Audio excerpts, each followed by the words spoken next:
Terima kasih pemirsa, Anda kembali menyaksikan kanal siaran berita pemerintah. Pemirsa, Kementerian Komunikasi dan Digital mengajak Jawa Pos memperkuat kolaborasi guna memfasilkan kampanye memerangi judi online secara menyeluruh di berbagai kanal-kanal Jawa Pos di Indonesia. Selain kampanye judi online, strategi ini juga untuk mendukung program makan bergizi gratis yang dicanangkan Presiden Prabowo Subianto selama 5 tahun ke depan.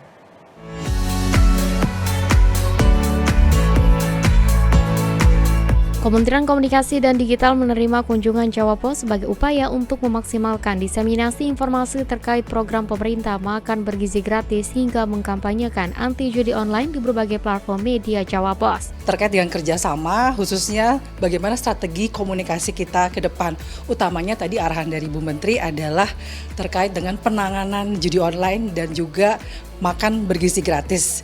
Yang nanti di awal tahun 2025 ini akan kita pikirkan bagaimana cara mengkampanyekan promosi atau penanganannya dengan lebih baik dengan media tentunya dari Jawa Pos ini yang kami sangat bangga ya karena memang mencakup ke seluruh pelosok wilayah di Indonesia, utamanya jadi di lokal itu yang ditekankan sangat pentingnya memberikan informasi kepada masyarakat.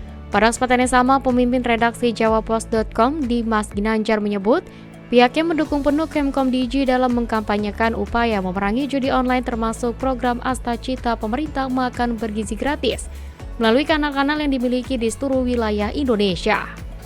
Jawa Pos kita sebagai media tertua di Indonesia, kita juga punya jaringan yang luas. Kami siap membantu pemerintah untuk mengkampanyekan memerangi judi online, termasuk juga untuk mendukung program makan bergizi gratis. Apalagi Jawa Pos ini kita punya media di seluruh Indonesia, mulai dari Sabang sampai Merauke, dan seluruhnya itu adalah tim kita yang benar-benar murni dari tim Jawa Pos. Nah, itu kita sudah memiliki keterkenalan atau misalkan punya koneksi, relasi yang baik dengan teman-teman di daerah, narasumber-narasumber lokal. Jadi kita bisa menselaraskan program dari Komdigi, dari pemerintah juga. Menjelang libur Natal dan Tahun Baru 2025, Badan SAR Nasional telah memetakan lokasi yang harus diwaspadai potensi bencana hidrometeorologi seperti di jalur tol Purbalenyi dan Cipaserta kawasan pariwisata. Direktur Bina Potensi Basarnas Agus Haryono meminta seluruh anggota Basarnas dan pemangku kepentingan untuk mewaspadai bencana hidrometeorologi karena pergerakan masyarakat akan semakin meningkat saat libur Nataru. Badan SAR Nasional menggelar rapat Forum Koordinasi Potensi Pencarian dan Pertolongan FKP 3 Jawa Barat di Bandung. Hal ini dilakukan untuk mewaspadai potensi bencana hidrometeorologi saat libur Natal dan Tahun Baru, terutama di jalur tol dan pariwisata. Direktur Bina Potensi Basarnas Agus Haryono telah memetakan lokasi yang harus diwaspadai potensi bencana hidrometeorologi saat liburan Nataru, seperti di jalur tol Purbalenyi dan Cipali, serta kawasan pariwisata. Untuk itu, Agus meminta seluruh anggota Basarnas dan pemangku kepentingan untuk mewaspadai bencana hidrometeorologi karena pergerakan masyarakat akan semakin meningkat saat libur Nataru. Berdasarkan pengalaman kita kemarin juga pada saat Natal dan Tahun Baru juga terjadi mobilitas warga masyarakat yang cukup tinggi, sehingga ini tentunya membutuhkan kesiapan kita semua, Basarnas dengan seluruh stakeholder, seluruh potensi SAR untuk mengantisipasi kondisi-kondisi kedaruratan yang berpotensi terjadi pada saat musim hujan, sekaligus nanti juga persiapan untuk pengamanan Natal dan Tahun Baru. Sementara itu, penjabat Gubernur Jawa Barat Bey Triadi mengatakan hampir 1.500 kejadian bencana terjadi di Jawa Barat sepanjang tahun 2024. Sebagian besar bencana yang terjadi merupakan bencana hidrometeorologi, sehingga kesiapsiagaan perlu ditingkatkan saat musim hujan. Pemerintah dalam hal ini juga Basarnas, BPBD sudah baik dan memang harus ditingkatkan. Tapi masyarakat juga sudah cukup baik. Baik dalam artian kalau terjadi bencana mereka rela meninggalkan rumahnya ke tempat yang aman, jadi tidak takut. Jadi harta itu nomor sekian lah, yang penting keselamatan jiwa mereka yang utama. Sudah terlihat banyak di daerah seperti itu.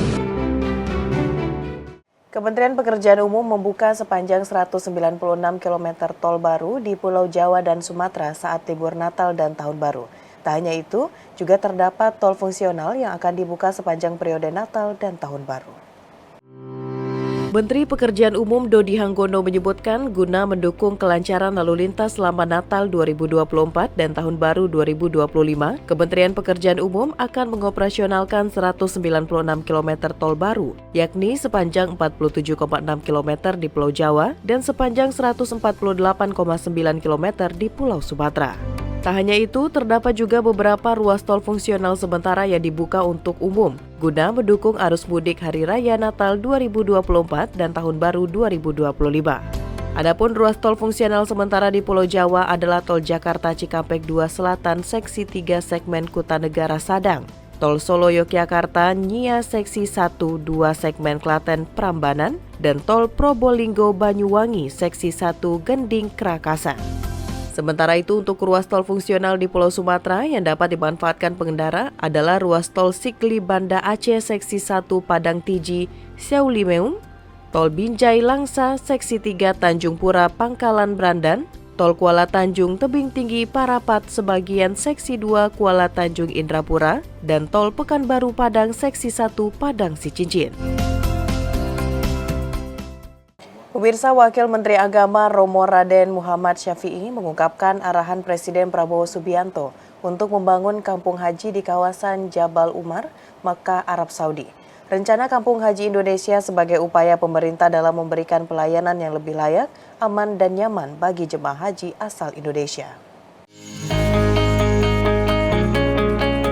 Wakil Menteri Agama Dr. Kiai Haji Romo Raden Muhammad Syafi'i menghadiri acara seminar nasional yang diselenggarakan oleh Badan Pengelola Keuangan Haji bersama Musyawarah Nasional Korps Alumni Himpunan Mahasiswa Islam dengan tema Tantangan Investasi dan Optimalisasi Pengelolaan Haji di Jakarta, Selasa 3 Desember 2024. Dalam sambutannya, Wamenak menyampaikan bahwa Presiden Prabowo menaruh perhatian besar terhadap kebutuhan jemaah haji. Salah satu upayanya adalah membangun kampung haji Indonesia di Arab Saudi untuk meningkatkan kualitas pelayanan. Menurut Romo, rencana pembangunan kampung haji ini ditujukan untuk memberikan pelayanan yang lebih layak, aman, dan nyaman bagi jemaah haji asal Indonesia.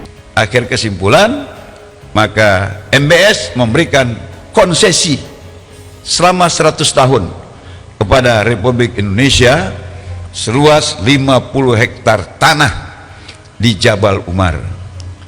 Kemudian Pak Prabowo mengumpulkan stafnya, kita harus bangun kampung haji di sana. Di samping itu, Wamenak juga mengatakan bahwa Presiden Prabowo Subianto meminta agar kebijakan ongkos haji dirancang lebih rasional dan efisien tanpa mengurangi kualitas pelayanan. Namun ia menggarisbawahi bahwa tantangan besar dalam pengelolaan dana haji adalah keberlanjutan pembiayaan, terutama jika kuota haji meningkat atau ada keberangkatan haji 2 kali dalam 1 tahun, seperti yang diperkirakan pada tahun 2027 mendatang. Pemirsa, usai jeda pariwara, kami akan kembali dengan informasi lainnya. Tetaplah bersama kami.